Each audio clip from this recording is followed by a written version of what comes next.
24 की चुनावी पिच पर सियासी दिग्गजों ने बैटिंग शुरू कर दी है। जनवरी से लोकसभा चुनावों को लेकर सभी दलों के लीडर्स फ्रंट फुट पर खेलने लगेंगे। इसी बीच बिहार के मुख्यमंत्री नीतीश कुमार का क्या प्लान है? नीतीश 24 की तैयारी के लिए पहला कदम क्या चलने वाले हैं? नीतीश ने बिहार के बाहर रैली करने का प्लान बनाया है। सबसे पहले नीतीश कुमार दिसंबर के आखिर में वाराणसी में रैली करेंगे। 24 दिसंबर को नीतीश की रैली होगी। तो लोकसभा चुनावों की किस तरह से तैयारियां की जा रही हैं, ये खबर वही बताती है। 24 दिसंबर को नीतीश कुमार दरअसल रैली करने वाले हैं और आपको बता दें कि बिहार के बाहर यानी कि वाराणसी से वो अपनी रैली की शुरुआत कर रहे हैं। 24 दिसंबर की उन्होंने तारीख तय की है।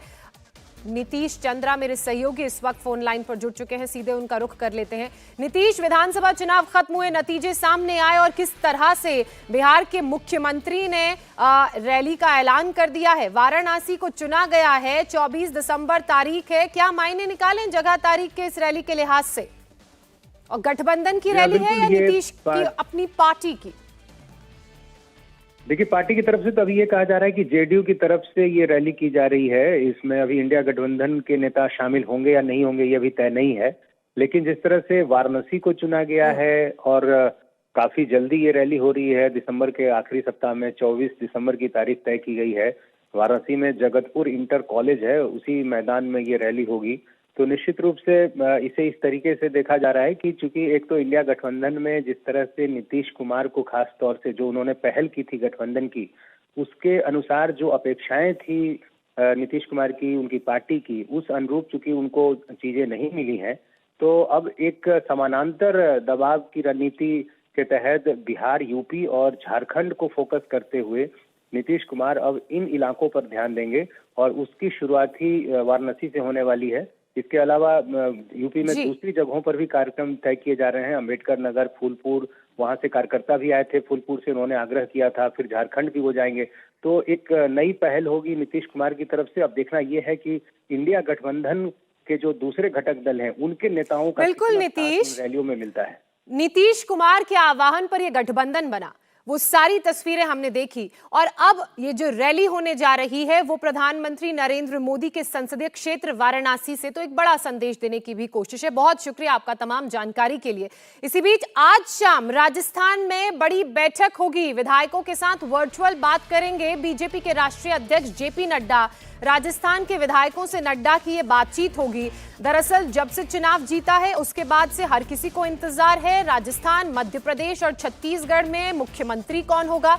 अब राजस्थान से बड़ा अपडेट ये आ रहा है कि राष्ट्रीय अध्यक्ष बीजेपी के जेपी नड्डा आज राजस्थान के विधायकों से बात करेंगे। वर्चुअली ये संवाद होगा। दरअसल ऑब्जर्वर्स की भी नियुक्ति कर दी गई है और नियुक्ति के बीच अब ये जो मीटिंग होने वाली है इसे बेहद अहम माना जा रहा है। लगातार इस तरह की खबरें सामने आ रही थी कि रविवार या सोमवार तक मुख्यमंत्रियों के नामों का ऐलान कर दिया जाएगा, लेकिन अब जो जानकारी मिल रही है जेपी नड्डा वर्चुअली राजस्थान के सभी बीजेपी के विधायकों से बात करेंगे, उनके विचार जानेंगे और उसके बाद सोमवार तक ऐसे कयास लगाए जा रहे हैं कि मुख्यमंत्री के नाम का ऐलान कर दिया जाएगा। अगर राजस्थान के लिहाज से हम राजनीतिक समीकरण को समझें और किन नामों को लेकर चर्चा की जा रही है उसको समझें तो वसुंधरा राजे सिंधिया पूर्व मुख्यमंत्री, इनका नाम आगे चल रहा है।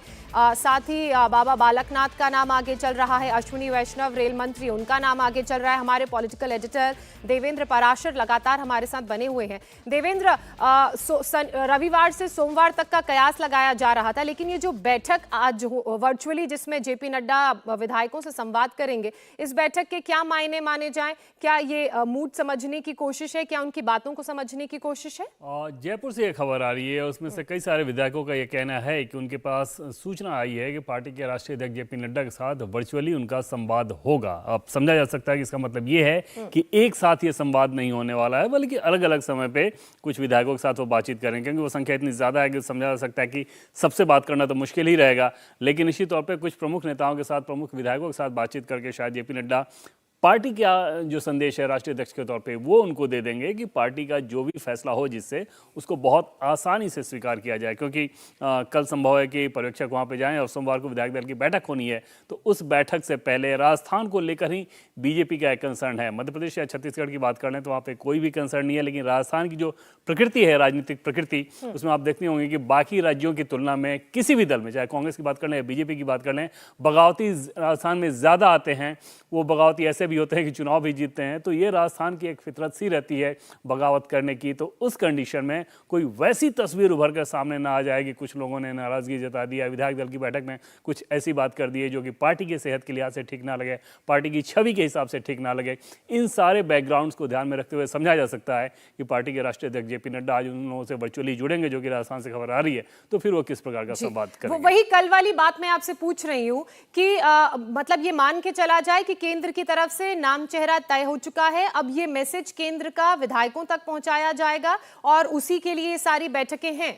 बिल्कुल, वो पहले दिन ही, जैसा कि इंडिया टीवी ने शुरू में ये रिपोर्ट किया था कि जिस दिन चुनावी नतीजे आए थे उसी दिन रात में उन नामों को तय कर लिया गया था और पार्टी का प्लान तय था कि पार्टी को आगे इसमें कैसे जाना है। उसके पीछे बड़ी वजह ये थी कि चुनाव के जो नतीजे आए उसमें बीजेपी के टॉप लीडरशिप के लिए वो बिल्कुल भी कोई सरप्राइज नहीं था। उनके पास ऑलरेडी एक फीडबैक था, ग्राउंड फीडबैक, कि तीनों ही राज्यों में पार्टी की सरकार बन रही है।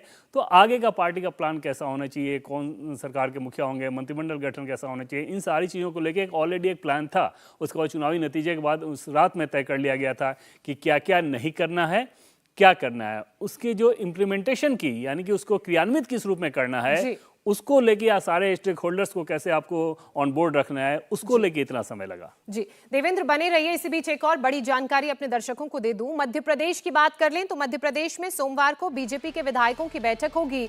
भोपाल बीजेपी दफ्तर में दरअसल विधायकों की ये बैठक होगी। मुख्यमंत्री के नाम पर जो पर्यवेक्षक मध्य प्रदेश के लिए नियुक्त किए गए हैं वो राय जानेंगे। आपको बता दें कल ही केंद्र की तरफ से मध्य प्रदेश के लिए भी 3 पर्यवेक्षकों को नियुक्त किया गया था, जिनको मध्य प्रदेश जाना है, वहां विधायकों से बातचीत वो करेंगे, उनके साथ बैठकें करेंगे, रायशुमारी होगी जिसमें मनोहर लाल खट्टर हरियाणा के मुख्यमंत्री का नाम है, इसके अलावा के लक्ष्मण और आशा लकड़ा का नाम शामिल है। अब ये वहां पहुंचेंगे, विधायकों के साथ जब बैठक होगी तो विधायकों से बात करेंगे। देवेंद्र, जिस तरह से पर्यवेक्षकों की नियुक्ति कर दी गई है तो यहाँ पर भी मकसद सेम ही है। बिल्कुल बिल्कुल, ये पर्यवेक्षक केंद्रीय पर्यवेक्षक के तौर पे वहाँ पे जाएंगे और पार्टी की जो औपचारिक प्रक्रिया होती है वो ये होती है कि आप विधायकों के पास जाते हैं, विधायक दल की बैठक में केंद्रीय पर्यवेक्षक वहाँ पे रहते हैं, फिर विधायक अपना नेता चुनते हैं और केंद्रीय पर्यवेक्षक पार्टी के आला कमान को उस बात की जानकारी देते हैं। लेकिन जो हकीकत में होता है वो ये कि ये केंद्रीय पर्यवेक्षक जब जा रहे हैं तो समझा जा सकता है कि पार्टी के शीर्ष स्तर पर वो फैसला हो चुका है, उस फैसले को इम्प्लीमेंट करने के लिए वहाँ पर जाते हैं और उसमें फिर अलग अलग विधायकों की कुछ जो राय है वो ऐसा नहीं है कि उनको एकदम से मीटिंग में ही बताया जाएगा। जो प्रमुख नेता हैं उनके साथ पहले अनौपचारिक बैठक हो जाएगी, उसमें केंद्रीय पर्यवेक्षक बता देंगे कि पार्टी का फैसला क्या है। उनकी कोई और राय है तो उस बाबत उनको समझा दिया जाएगा कि पार्टी जो फैसला कर रही है वो क्यों कर रही है।